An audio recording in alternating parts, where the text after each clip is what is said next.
everybody? Lord Tremendous here. Got another battle report here for you. This is a 2,000 point battle versus my Tomb Kings against some demons of chaos. Mostly Nurgle. There's some Tzeentch in there for fun. A guy reached out to me over the SBot Discord, asked if I wanted to get a game in this afternoon, and I said, heck yeah.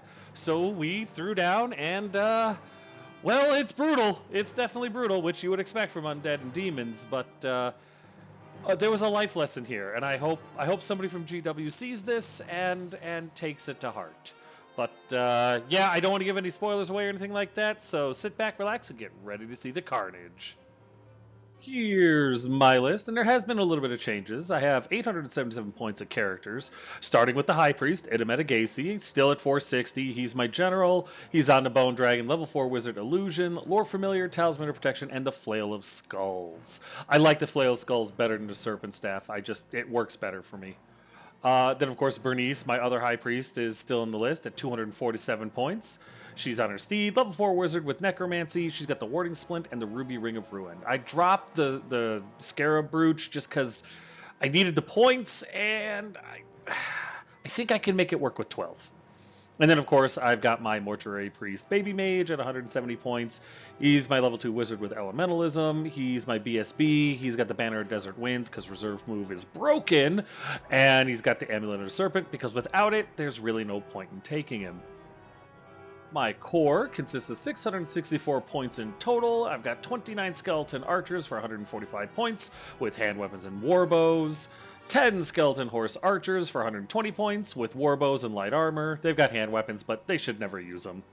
And of course, the stars of the show, 8 Ushabti at almost 400 points with great bows and a unit champion because I had 7 points. Rounding off the army a little bit is my special at 322 points in total, 2 Tomb Scorpions with the Terrors below, and 3 Venerable Ushabti. I like the combat. I don't know if I like the unit. They've got great stats. That movement 4 bothers me. It bothers me a lot. In rare, for 135 points, I brought a Casket of Souls. I've heard a lot of people, a lot of Tomb King players were in the S-Bot. They're talking about the Casket of Souls being really good, giving a 6-up ward, -1 to hit, the +1s to magic and bound items, with the exception of the Casket. On paper, it seems really good. I'm going to see if I can make it work for me. Here's my opponent's list, and he went by the screen name Lord Pretty Falco. Good guy. He reached out to get a game in, and I was excited, especially considering I didn't know he was playing demons. I didn't know what he was going to play, so when I saw him place them across the table, I thought that was really awesome. He's got 980 points of characters in total. He's got a great unclean one for 355 points. He was a general. He's a level 1 wizard with dark magic, and he has a plague flail. It's hilarious, the model that's used on Warhol to represent a Great Unclean One. They need to update it. Slanesh would be thrilled. He had a Demon Prince at 405 points. He was a Demon of Tzeentch, level 4 wizard with dark magic. He had Twin Heads, the Power Vortex, and Fly 9. And then, of course, he had a Herald of Nurgle for 220 points. On a Palanquin of Nurgle, he had basically a BSB with the Banner of Unholy Victory and the Plague Sword. His army was very small because it was so dense, so his core consisted of 502 points, 7 Chaos Furies with the Demons of Nurgle mark, 27 Plague Bearers of Nurgle with full command, and for his special choices, he had 4 Plague Drones of Nurgle with the Death's Head. I don't know if they come with Plague Swords or not, but they had them. And then his rare choice was a Soul Grinder Demon of Nurgle. He had a Harvester Cannon, Iron Claw, Heavy Armor, Hand Weapon. I don't know which are options or not, so I just forgot to list everything. But yeah, his list was definitely condensed, but very, very dangerous. This game, for my spells, Idameta took Glittering Robes, Miasma, Spectral Doppelganger, and Column of Crystal. Bernice got Incantation of Desert Wind, Spiritual Vortex, Spirit Leech, and Unquiet Spirits. Very spiritual, that Bernice. And then, of course, Baby Mage got Incantation of Cursed Blades and Travel Mystical Pathways. My opponent's spells for this game, his Great Unclean One got Plague Wind, or took Plague Wind, I guess. And then his Demon Prince of Tzeentch got Gift of Mutation, Word of Pain, Battle Lust, Infernal Gateway, and Soul Eater. Here's deployment, and I kind of scrunched it down, and he kind of followed suit. On my left flank, I've got my Venerable Ushapti in front of Itamedagacia and the Dragon. On the hill, I've got all my skeleton archers with Baby Mage right there in the middle. Next to them, I've got my skeleton horse archers with Bernice stuck in there using them as a screen. And the Boshati are in the forest.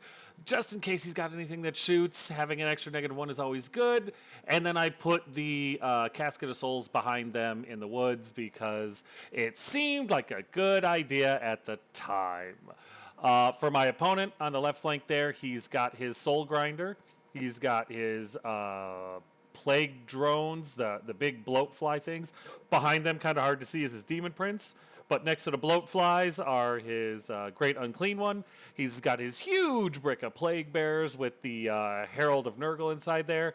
And on our right flank there on the hill are his Chaos Furies. That's it for deployment.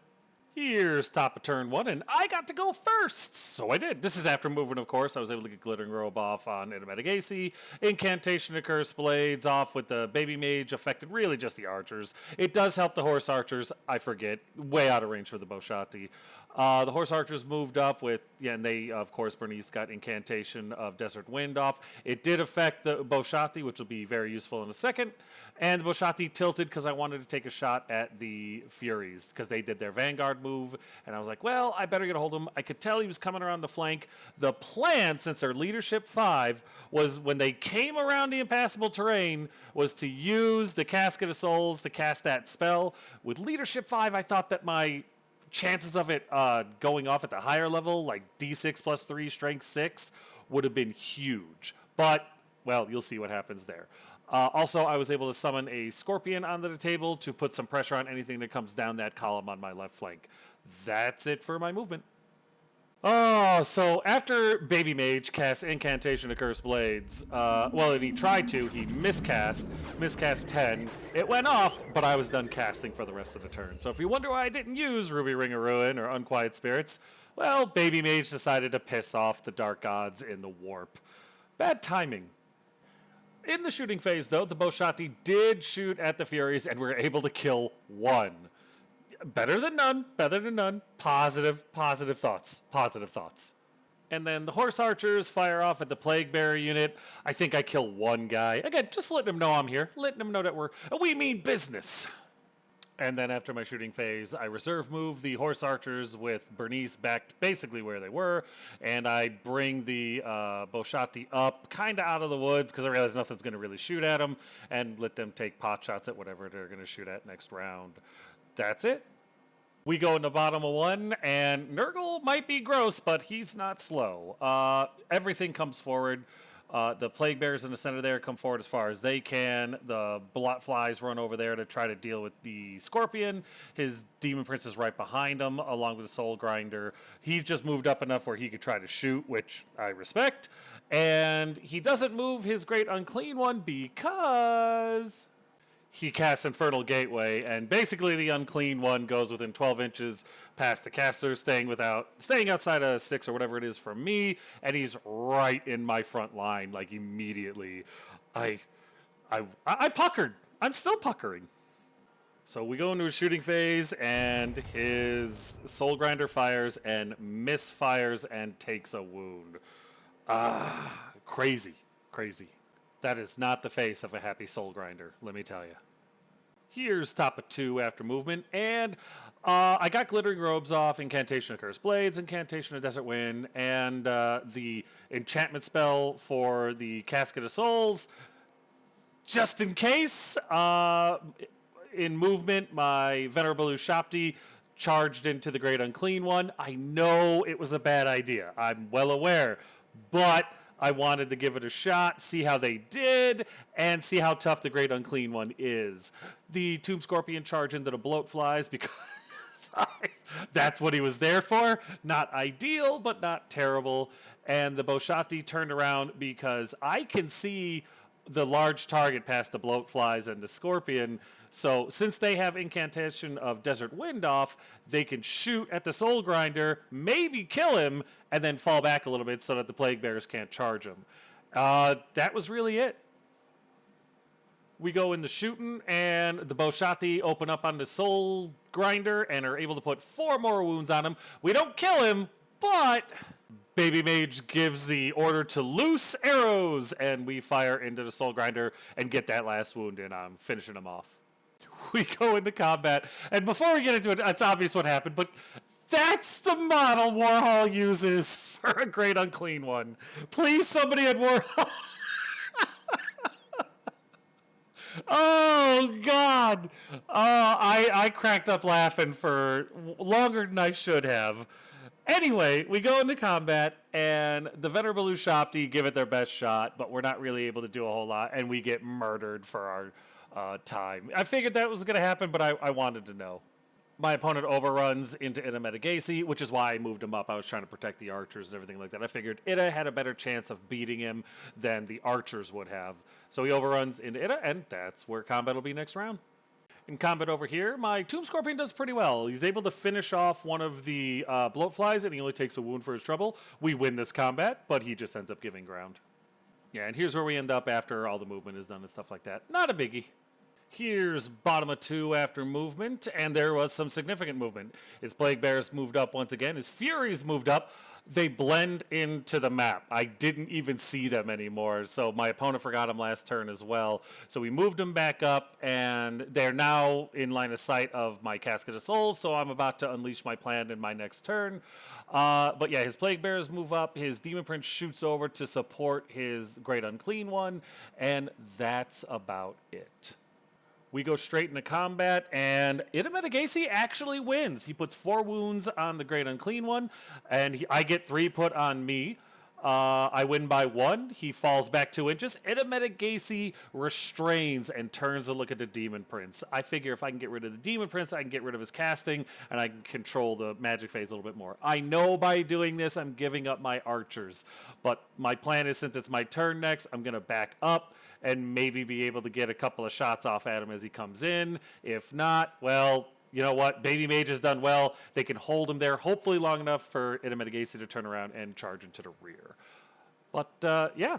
In combat with the Tomb Scorpion, his Bloatflies, I'm able to kill 1 more, but he's able to put the last 2 wounds on the Tomb Scorpion, and then he overruns until he runs into that unit and stops. And they're skirmishers, so it really doesn't matter which way they faced. Here's top of 3 after movement, and obviously Ida Medigasi went into the Demon Prince. Bernice was able to get Spirit Leech off on his Great Unclean One, not because it's going to like make him panic or anything like that, but I'm trying to lower the leadership that he can convey to his other units, if only for this turn. It's a hope. You know, give me my little strategies. I don't get Incantation of Curse Blades off. I don't get Incantation of Desert Wind. Yeah, and the Boshati back up pretty much as far as they can. The Horse Archers back up. I'm going to shoot and then back up even further in my reserve moves. And I get my other Scorpion up to countercharge the Plague Bearers when they inevitably charge whoever it is they're going to charge. That's it. In the shooting phase, Baby Mage and his unit of archers destroy the Great Unclean One. I rolled way out of the box, got like 5 wounds through, and he died. I don't know who was more surprised, me or my opponent. Bernice opens up. She uses Unquiet Spirits and her Ruby Ring Ruin, and all the archers shoot at the bloatflies, whatever, and I'm only able to kill 1. So, not exactly what I was hoping for, but more manageable now. The Boshati fire into the Plague Bearers because that's been their target of choice this whole game. I think I get 1, maybe 2 more. Not enough to make a difference. We go into combat, and Ida Medigasi and the Demon Prince flail at each other. I do not get my assailment off, and I do 1 wound to him. I think it was a stomp. So before he moves his Demon Prince back a couple inches or anything like that, he concedes the game. He doesn't see any reason to go further. He doesn't believe his Plague Bearers are going to be able to do enough to my Boshati to finish it off or anything like that. He's lost pretty much all of his big fighters, and things are going downhill for the Demon Prince. It's just, he's done, and we talk about it for a while, especially with the state of demons right now, and he makes a lot of really good points. It sucks, but it's technically a victory for Lord Tremendous, and I'll take it when I get it. I'm not a proud man. Oh, and real quick, I didn't try to shoot my magic missile with the Casket of Souls because I completely forgot. But it was a good plan, just poorly implemented. So what this game taught me more than anything else is that demons need a rework really, really bad. I mean, why don't they get their saves? I get what they were trying to do. They kind of do it with Tomb Kings too, but it's so rare that our saves get taken away. I actually have to look at it. What the heck, GW? Give demons back their saves. Make them the force that they're supposed to be. Because right now, why would anybody be afraid of demons? Other than the fact that they're terrifying to look at, it really bothered me from where demons were back in 8th edition, even the 9th age, to where they are now. They definitely need a rework, and I hope GW knows that. Itametigasi was outstanding. The Venerable Ushabti going into the Great Unclean One was a bad charge. I was curious, and I figure if he overrun with Itametigasi right there, I should be okay. And he is a force to be reckoned with. Again, the Flail of Skulls is an amazing weapon to put on him. I'm really happy with the kit. My archers definitely earned their keep. Taking out the Unclean One and finishing everything off like they were doing, they were instrumental in my victory. The Boshati, we're starting to get a little nervous. Me and my opponent talked about it a little bit. The Boshati did their job. Don't get me wrong. I love the Boshati. But those Plague Bearers of Nurgle, getting into them, I didn't know how that fight was going to go. My opponent made a good point. Infantry is in a bad state, but with the Herald of Nurgle and everything that was coming into them, all those attacks, I know they only got the front rank. I love the old world. I'm really enjoying it, don't get me wrong, but I just see so many places for improvements. And maybe I'm wrong, but I was sweating a little bit. The closer that big infantry unit got, the Boshati were like, oh, we gotta back up. And of course, like an idiot, I placed my Casket of Souls in such a way that they couldn't go anywhere. Oh, well. Not sure about how I feel about the casket yet. It really didn't have an impact in this game, and that's not really the casket's fault. I'm going to keep trying it out. But, I don't know. My urge is to use the magic missile, but I know it's really just there for the enchantment. I do feel bad that my opponent conceded the game. He was a good guy, and, I get it. If your army was a legacy army, I mean, I looked at Ogre Kingdoms. I missed the Ogres. I enjoyed the Ogres. But, I just couldn't figure out a way to make them work. I tried.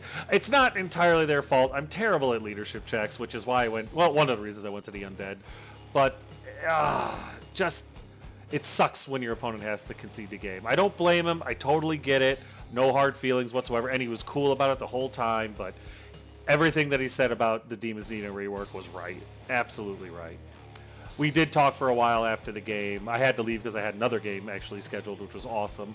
But yeah, everything that he said was true. I wish I knew somebody at GW so it could just be like, guys, could you at least give us the warm fuzzy that you know about it, and maybe one day we'll see relief.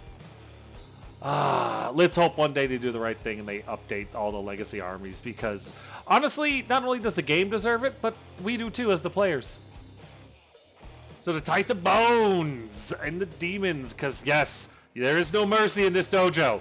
And we definitely, I don't know what kind of bones we were able to get for the demons, but we sent King Bubba Hotep something. So out of the characters, I got a Great Unclean One, Demon Prince, and a Herald of Nurgle. In core, I got the 7 Furies and the 27 Plague Bears, because I know he conceded before we took him down, but I'm gonna count it as a total loss. If you disagree, please feel free to put it in the comment section below. We'll have a conversation. I totally understand and respect it. In special, I was able to get his Plague Drones and Nurgle, all 4 of them. And then in rare, his Soul Grinder went down. And I got that before the concession. So I feel pretty good about that. King Bubba Hotep should be very pleased. And of course, my Wood Elf and Tomb King tithes are still recorded, and I'm feeling pretty good about those numbers. And that's it. Another battle report is in the history books. As always, if you have any questions, comments, concerns, or complaints, feel free to put them in the comment section below, and I will get back to you as quick as I can. And as always, thanks.